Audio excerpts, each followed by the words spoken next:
When I first joined the 43, 3 years ago, I asked him, I said, what do you got to do to get a hat? And he said, well, you have to win a race. And I said, okay.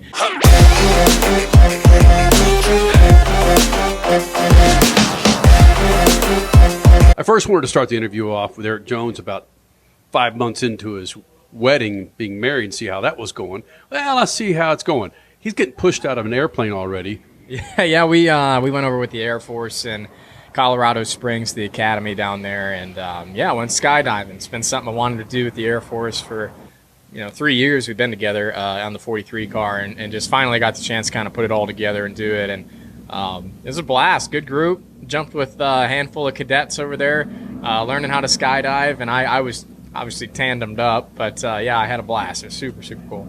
You say you wanted to skydive. It's really, you're just piggybacking somebody. It's not like you practice for this thing, right? No, yeah, exactly. I'm just along for the ride. I was surprised, I kind of walked in. I'm like, I don't know how much safety briefing we're going to go through or anything of that sort. And it was quick. The whole thing was maybe 15 minutes of them kind of telling me what to expect and do on my end. And we were heading up in the plane. So, yeah, it was fun. Like I said, had a blast. I would do it again. I wasn't sure going into it if I would ever want to try to do it again. But after doing it, I would for sure in a heartbeat. Given what you've done in a race car for so many years, was the thrill still there, jumping out 10,000 feet, or is like, this is going into turn one in Bristol? No, the thrill was there. Totally different feeling. The adrenaline, going up and being in the plane, and then obviously the free fall part of it. Once you pulled the chute, it's really relaxing. You're kind of just gliding around in the air, but the adrenaline rush was huge. It was way bigger than probably what we do every week. Just a totally different feeling. So I haven't felt like that before something in a long, long time. So it was pretty cool. Okay, hold on a second. I know you want to jump in, Crasher, but imagine doing that, being a badass, knowing that you have something to do on the ground against the enemy, or there's so many things going on down on the ground that you've got to be prepared for that, not just making sure you land properly. It's your darn job to get down there and get down and take care of business. Yeah, the mindset behind it all is pretty incredible. I asked the guy I tandemed with if he ever, gets nervous still, and he said, well, not too often, but at the end of the day, every time I get ready to do it, I still think, we're jumping out of a plane. So I was like, yeah, I looked it up and said, you're kind of right. That makes sense. So, having to put all that together, obviously we were just doing it for a thrill and to have fun, but to think about going into a mission or preparing like that and having the right mindset would be just crazy. So much chaos in that scenario trying to put it all together. But obviously, a lot of respect for those guys and got to do some cool stuff with them. So it's been a lot of fun. Let's take that into the racing realm, though. Do you ever sometimes just sit on the grid, look around at the grandstands being packed and go, oh, my God, I'm about to jump into a race car for 3 hours. This is my job. Yeah, there's still times it feels like that. It never – racing never gets old, I don't think, for anyone in the field, and it never has for me. And there's definitely days you go out to the grid and – you see the car and see your name on the car and the crowd, and you think back to you getting to do what you love and what your dream was, right? As for all of us, I think, as kids. So just super cool. 40 guys in the world get to do it on Sundays, and to think that you're one of those is it's pretty special. And sometimes you lose sight of that and the competition of it all, and the work to work and of day to day of it all. But when you get on there on Sunday, it all kind of comes back. Can I back up your dream even more, though? You have team owners Richard Petty and Jimmie Johnson. When do you wake up and just say, wait, yeah, this is my life? Yeah, it does. I obviously worked with Richard now for 3 years or so with the 43 car, and Jimmie's come on this year. And I knew Jimmie a little bit beforehand, but never on the competition side of things, only as a competitor. So getting to know Richard, though, has been awesome. Great stories, obviously, from his whole life in racing. And then Jimmie, I competed against Jimmie for a few years, so now having him on that side is pretty neat. Just kind of switch roles and go from competitor to boss and leader. So, but yeah, those two guys, obviously, two huge wells of knowledge for our group. And anytime they come to the track, that's a special weekend for us to have them out and supporting our cause. Have you had a chance yet to wear the King's hat? Does anybody else get to wear it? So I got one from him at Darlington last year when I first joined the 43. 3 years ago, I asked him. I said, what do you got to do to get a hat? And he said, well, you have to win a race. And I said, okay. So we ended up winning a race the next year in Darlington, and he was on it. I never even had to ask. Monday was Labor Day, so Tuesday we were back in the shop, and he had a hat ready to go, present, in a shadow box and everything, signed by him. So yeah, I've got that. That's one of the. Yeah, I don't know if there's anything cooler I've got as a gift in racing, to be honest, than that hat. It's pretty special.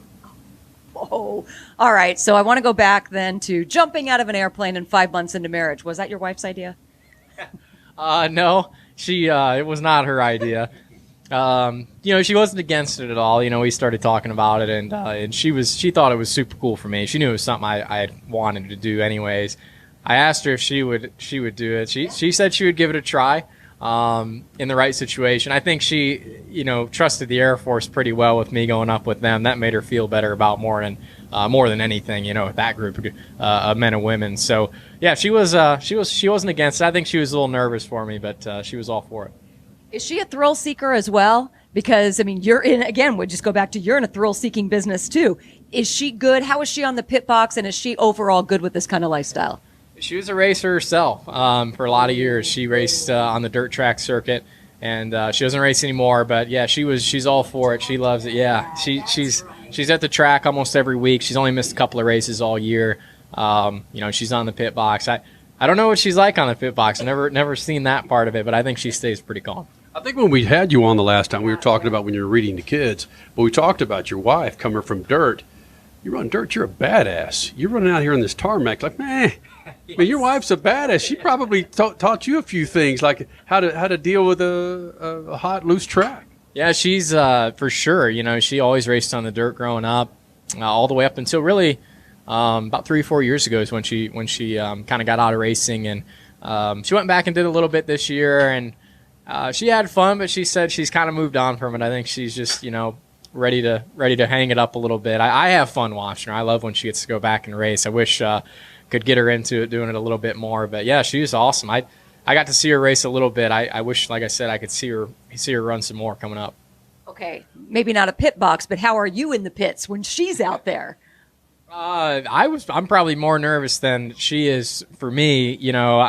I'd never really experienced watching someone, you really care about getting and do something like that. And I'd put together a car for her a few years ago, and she went out and raced. And I remember the first time she went out and tested it, and I was like, my stomach was in knots. And I'm like, man, I got to get it together here. Like, she knows what she's doing and out there. But it was just a totally different perspective. Kind of opened my eyes up, I guess, to probably my family and people watching me growing up and what they think every weekend when I'm out there doing it. But yeah, it was totally unique experience to see that.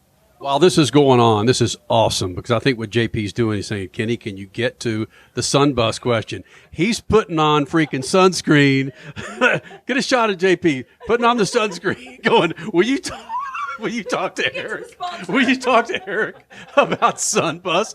I picked it up, JP. I picked it up, which we do as media people and drivers. We spend a crap ton of time in the sun. Granted, you've got a fire suit on 90% of the time, but your face is exposed, and it's a big deal. And we've always admired how you've brought the community into the Erik Jones Foundation. And what did you and I do just a couple weeks ago? We went to the dermatologist to get our skin checked. And I didn't get squat chopped off my bottle. She got about 4 or 5 moles taken off. The importance of detecting melanoma early and the SunBus that you're involved in. Yeah, it's pretty cool. We, the Erik Jones Foundation's been a thing for a couple of years, and I lost my father to melanoma in 2016. So really where that big portion of the foundation came from. And so we've been doing a lot of work with the Melanoma Research Foundation for the last couple of years and been kind of expanding through our awareness in skin cancer and skin protection at the racetracks, specifically. But to have the SunBus out is super cool. These guys can come get screened right here at the track. They set up yesterday. I've already had a handful of guys come through, get screened, get their skin checked. I'm going Sunday morning, get my skin checked. So, yeah, it's awesome. The foundation, we got a group of them out here, volunteers helping out, getting everything set up, handing out samples, sunscreen. But like you said, we're in the sun all weekend long here, and especially even fans in the grandstands sitting up there for 3, 4, 5 hours during a race. You kind of sometimes you get in the moment and you're having fun and you're enjoying yourself and you forget about it. But just trying to bring awareness to it has been something that's been a lot of fun for us the last couple of years. One thing I run into is I advocate for men's health myself, men's health with melanoma. Men are jerks. We think we're invincible until something actually freaking happens. We're a-holes. We don't listen to other people like we should. So setting the example. And it's just simple tests. They're not taking you and putting you under to get a melanoma test. Right. No, it is. It's super easy. And I think, once somebody gets a chance to go and do it one time, they realize it's such a simple process and something that the preventative measures for it are very straightforward, and it's very easy to know if something's wrong or if just something needs to be checked out. And then a lot of times it can turn out to be nothing, right? But it's so easy to go get your skin checked, go get things checked out, and just trying to encourage people to kind of see that it's that easy this weekend with the SunBus. So are you trying to put a new tagline here? Don't be a jerk. Go get checked out on the SunBus, or I don't be an a-hole or a jerk. Go visit the SunBus. This this is what you do. You get dads with kids over there in the corner, and you read to the kids part of your reading foundation, and let the jerky dads go get their freaking melanoma checked, right? I'm with it, man. That's good. We need to give Brent and Directs by Foundation give you a call, get some ideas rolling for it. Oh no. Erik Jones reads the kids while the old man gets his skin checked, man. I'm on to something, right? Let's talk one more, and I got to get it over with Toyota next year. The season's over. How quick do you hop into the new manufacturer mode once this bus leaves Phoenix? Yeah, it's a good question, but it's Monday. And we're here Friday, getting ready to go this weekend. Obviously, finish out hopefully strong with Chevrolet.